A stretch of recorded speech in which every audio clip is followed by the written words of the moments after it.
All right, well, finding a right time to buy a team is a team sport. There's got to be good chemistry between the buyer and their real estate agent. What if it doesn't exist? When is it time to actually fire the agent? That's why Wingdo's real estate expert Denny Grimes is here with us this morning. I hadn't, as I just said, thought of this question until you posed it this morning. So when do you know it's time? Well, sad enough, a lot of buyers don't think about it until it's too late either. And so Monday Magazine came out with a list, and I thought it was kind of cool, so I took their list and added a couple things to it. And I'll share when is it time to have the agent get a pink slip. What do you think is criteria number one? When do you say enough is enough? When an agent's missing in action. You know, with communication the way it is between emails, phones, and text, an agent should be able to respond to a buyer rapidly, certainly within the first day. Now, buyers sometimes have unrealistic expectations. They want immediate response, but the bottom line, our market is moving very quickly.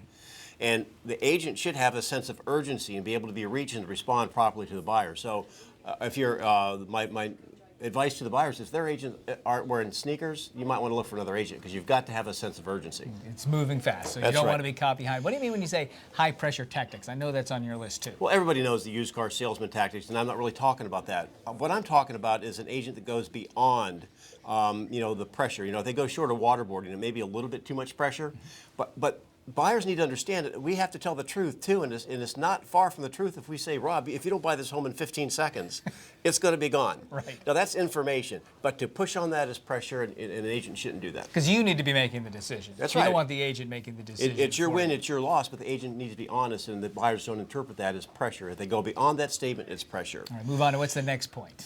Agents aren't listening. They continue to show homes that are outside the price range or outside the criteria range. Remember, our market's moving fast, so if they're looking at homes that aren't in the range, it's a waste of time, or they're just showing their company's listings or their listings. That's a kiss of death, and maybe a pink slip should be in the mail. Ah, interesting point. Should show everything on the market and look for the buyer's needs. And the other thing that's kind of interesting is the agent may be too obedient.